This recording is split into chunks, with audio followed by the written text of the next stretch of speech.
Claudia Sheinbaum is, of course, the president of Mexico. She's part of the Morena party. And remember, this is AMLO's party. AMLO is an actual populist left-winger, delivered for the people of Mexico. In fact, they delivered so well that in the anti-COVID wave, like the anti-incumbent COVID wave, where all the parties that held power just got wiped out because people were pissed off about COVID, they didn't get wiped out.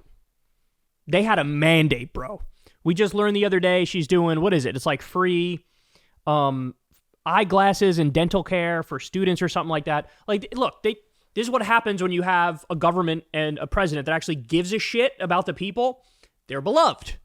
So, as you all know, Trump has been going around. He did this on the campaign trail, and this has been a Republican talking point for quite a while. It wasn't getting nearly as much coverage as it should have, but I certainly saw it, and we covered it on this show. There have been whispers of, the Republicans are saying we need to go to war with Mexico. We need to declare the cartels terrorist organizations and then use that as the justification to, without the approval of Congress, start doing drone strikes and airstrikes in Mexico and basically do a hot war. By the way, I love the idea that these idiots look around and they go, I got an idea. Let's do a war on drugs. That hasn't been tried before, right? What? We've been doing it for decades? What? It's got horrible results? What? We just want to escalate and make it worse and have more people die without achieving anything? What? So anyway, they're serious about this. But guess what? Trump actually brought this up to Claudia Sheinbaum. And what happened next was magical. So the Daily Beast says, Mexican president shuts down Trump. Quote, sovereignty is not for sale. President Claudia Sheinbaum rejected Trump's proposal of sending U.S. troops to Mexico to help fight drug trafficking.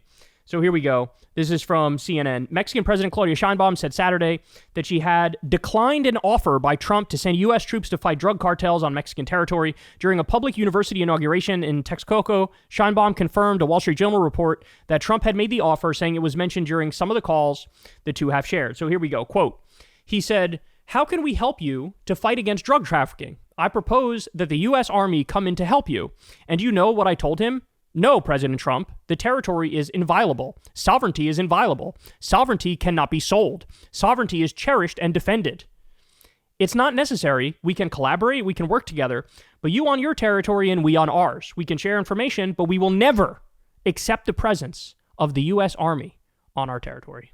We will never accept the U.S. Army on our territory. She's badass as fuck, man. She's badass as fuck.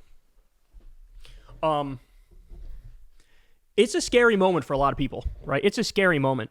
And what people need to realize is, you know who's better off? The people who fight. They're the ones who are better off. Look at Mark Carney in Canada.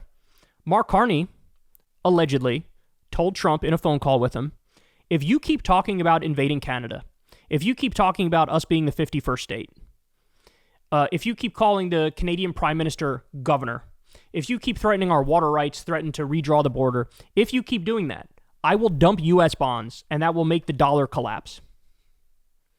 And after that phone call, well, shit. Trump shut the fuck up about Canada. Wow. In fact, he was asked about it the other day, and he was like, I can never really see us going into... I can't see us going into Canada. I can't see something like that. What happened? Before that, you were saying 51st state, 51st state, 51st state. You were applying pressure. And you were making it seem like we're going to get this one way or the other. We're going to get it.